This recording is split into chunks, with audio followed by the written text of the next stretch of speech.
Acte chapitre 7. Je lis au nom de Jésus. Le discours d'Étienne.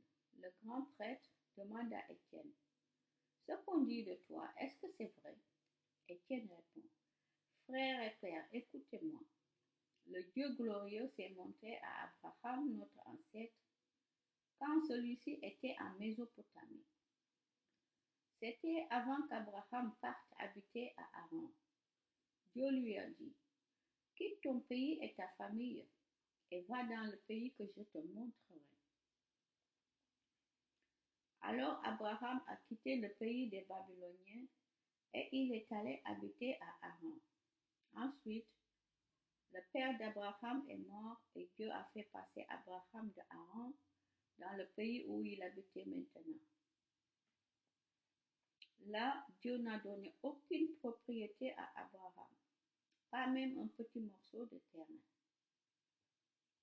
Mais il lui a fait cette promesse: je te donnerai ce pays, tu le posséderas, toi et tes enfants après toi. Pourtant, Abraham n'avait pas d'enfants. Dieu lui a dit: les enfants de tes enfants vivront dans un pays étranger. Là, ils deviendront esclaves et on leur fera du mal pendant 400 ans. Mais Dieu a dit aussi: moi, je jugerai le peuple qui fera d'eux ses esclaves. Ensuite, ils partiront et ils viendront m'adorer ici. Puis Dieu a fait alliance avec Abraham. Le signe qui montre cette alliance, c'est la circoncision. Ainsi, Abraham a circoncis son fils Isaac une semaine après sa naissance. Isaac a circoncis son fils Jacob et Jacob a circoncis ses fils, nos 12 ancêtres. Nos ancêtres ont été jaloux de leur frère Joseph. Ils l'ont vendu comme esclave en Égypte. Mais Dieu était avec Joseph. Il l'a délivré de toutes ses souffrances. Il lui a donné la sagesse pour parler au Pharaon, roi d'Égypte. Il lui a donné aussi d'être agréable à ce roi. Celui-ci l'a nommé gouverneur d'Égypte et responsable de toutes ses affaires. Mais voilà qu'il y a une famine dans toute l'Égypte et tout le pays de Canaan. Les gens souffrent beaucoup. Et nos ancêtres ne trouvent plus de nourriture. Jacob entend dire qu'il y a du blé en Égypte. Il envoie nos ancêtres une première fois. Quand ils y vont pour la deuxième fois, Joseph se fait reconnaître par ses frères.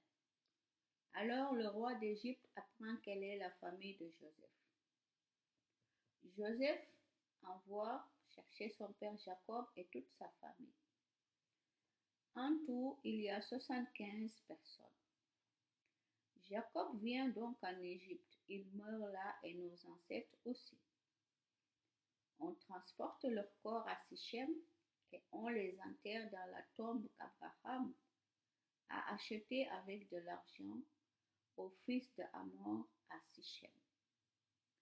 Le moment approche où Dieu va faire ce qu'il a promis à Abraham. Notre peuple devient alors de plus en plus nombreux en Égypte. Mais un jour, un nouveau roi commence à gouverner. Ce roi n'a pas connu Joseph. Il trompe notre peuple et il fait du mal à nos ancêtres. Il les oblige à abandonner leur bébé pour qu'ils meurent. C'est à ce moment-là que Moïse vient au monde. Il est très beau et Dieu l'aime. Pourtant, pendant 3 mois, Moïse est nourri dans la maison de son père. Ensuite, il est abandonné. La fille du roi d'Égypte le prend chez elle et elle l'élève comme son propre fils. Ainsi Moïse apprend toute la science des Égyptiens. C'est un homme qui parle et agit avec puissance. Quand il a 40 ans, il décide d'aller voir ses frères les Israélites. Il voit un Égyptien faire du mal à un Israélite. Moïse veut défendre l'homme attaqué et, pour le venger, il tue l'Égyptien. Il pense, mes frères vont comprendre que Dieu veut se servir de moi pour les sauver. Mais les Israélites ne comprennent pas. Le jour suivant, Moïse en rencontre deux qui se battent. Il veut faire la paix entre eux et il leur dit, mes amis, vous êtes frères. Pourquoi est-ce que vous vous faites du mal? Mais celui qui est en train d'attaquer son frère repousse Moïse et lui dit, qui t'a demandé d'être notre chef et notre juge? Est-ce que tu veux me tuer comme tu as tué l'Égyptien hier? Quand Moïse entend cela, il s'enfuit. Il va vivre à l'étranger dans le pays de Madian. Là, il a deux fils. Au bout de 40 ans, dans le désert du mont Sinaï, un ange se montre à Moïse dans la flamme d'un buisson en feu. Quand Moïse voit cela, il est étonné. Il s'approche pour regarder. Alors, il entend le Seigneur lui dire, je suis le Dieu de tes ancêtres, le Dieu d'Abraham, d'Isaac et de Jacob. Moïse tremble de peur et il n'ose plus regarder. Le Seigneur lui dit, enlève tes sandales. En effet, cet endroit est un lieu saint. J'ai vu la souffrance de mon peuple en Égypte. Je l'ai entendu gémir. Je suis descendu pour le libérer. Et maintenant, va, je t'envoie en Égypte. Avant, les Israélites avaient rejeté Moïse en lui disant, qui t'a demandé d'être notre chef et notre juge? Eh bien, ce même Moïse, Dieu l'envoie pour conduire et libérer son peuple. Il lui commande cela par l'intermédiaire de l'ange que Moïse a vu dans le buisson. C'est Moïse qui a fait sortir d'Égypte les Israélites. Il a accompli des choses extraordinaires et étonnantes en Égypte, à la mer Rouge et au désert pendant 40 ans. C'est encore Moïse qui a dit aux Israélites, Dieu vous enverra un prophète comme moi. Ce sera un de vos frères. Quand le peuple était rassemblé au désert, Moïse était là. Il servait d'intermédiaire entre l'ange qui lui parlait sur le mont Sinaï et nos ancêtres. Ainsi, Moïse recevait de Dieu les paroles de vie pour nous les faire connaître. Mais nos ancêtres n'ont pas voulu lui obéir. Ils l'ont repoussé. Ils voulaient retourner en Égypte. Ils ont dit à Aaron, faites-nous des dieux qui marchent devant nous.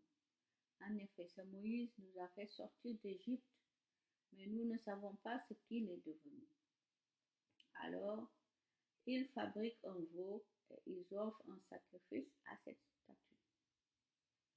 Ils sont si contents d'avoir ce veau qu'ils font une fête. Mais Dieu ne les regarde plus. Il les laisse adorer les étoiles du ciel. On lit cela dans le livre des prophètes. Peuple d'Israël, est-ce que vous m'avez offert des animaux et d'autres sacrifices pendant 40 ans dans le désert? Non, mais vous avez porté la tente du Dieu Moloch. Vous avez porté l'étoile de votre Dieu, le Réphan. Ce sont les objets que vous avez faits pour les adorer. C'est pourquoi je vous amènerai prisonniers plus loin que Babylone. Dans le désert, nos ancêtres étaient là. Dans le désert, nos ancêtres avaient l'attente de la rencontre avec Dieu. Moïse l'a conduite comme Dieu l'a commandé. Il l'a faite d'après le modèle qu'il a vu. Plus tard, les enfants de nos ancêtres ont reçu cette tente à leur tour. Avec Josué, ils ont occupé le pays des peuples que Dieu a chassés devant eux. Ils ont amené la tente dans ce pays et elle est restée là jusqu'au temps de David. David plaisait à Dieu. Alors, il lui a demandé l'autorisation de construire un abri pour le Dieu de Jacob. Mais c'est Salomon qui a construit une maison pour Dieu. Pourtant, le Très-Haut n'habite pas dans des maisons construites par les hommes. Il a dit cela par le prophète. Le ciel est mon siège royal, et la terre est le lieu où je pose mes pieds. Quelle maison est-ce que vous pourrez me bâtir? Quel est le lieu où je peux habiter? En effet, c'est moi qui ai créé tout cela. Étienne dit encore aux gens du tribunal. Étienne dit encore aux gens du tribunal, vous êtes des hommes têtus, vos cœurs et vos oreilles sont fermés à Dieu. Vous résistez toujours à l'Esprit Saint. Vous êtes comme vos ancêtres. Ils ont fait souffrir tous les prophètes. Ils ont même tué ceux qui annonçaient la venue du juste. Et maintenant, vous avez livré le juste et vous l'avez tué.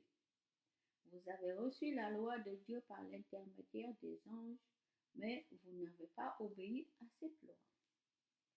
La mort d'Étienne. Quand les gens du tribunal entendent cela, ils deviennent furieux. Ils grincent des dents parce qu'ils sont en colère contre Étienne. Mais lui, rempli de l'Esprit Saint, regarde vers le ciel. Il voit la gloire de Dieu et Jésus debout à la droite de Dieu. Il dit, je vois le ciel ouvert et le Fils de l'homme debout à la droite de Dieu. Alors ceux qui ont entendu ces paroles poussent de grands cris et se bouchent les oreilles. Ils se précipitent tous ensemble sur Étienne. Ils le font sortir de la ville et se mettent à lui jeter des pierres. Ils ont laissé leurs vêtements aux pieds d'un jeune homme appelé Saul. Pendant qu'on lui jette des pierres, Étienne prie en disant, Seigneur Jésus, reçois ma vie. Ensuite, il tombe à genoux et il crie de toutes ses forces, Seigneur, pardonne-leur ce péché. Après qu'il a dit cela, il meurt.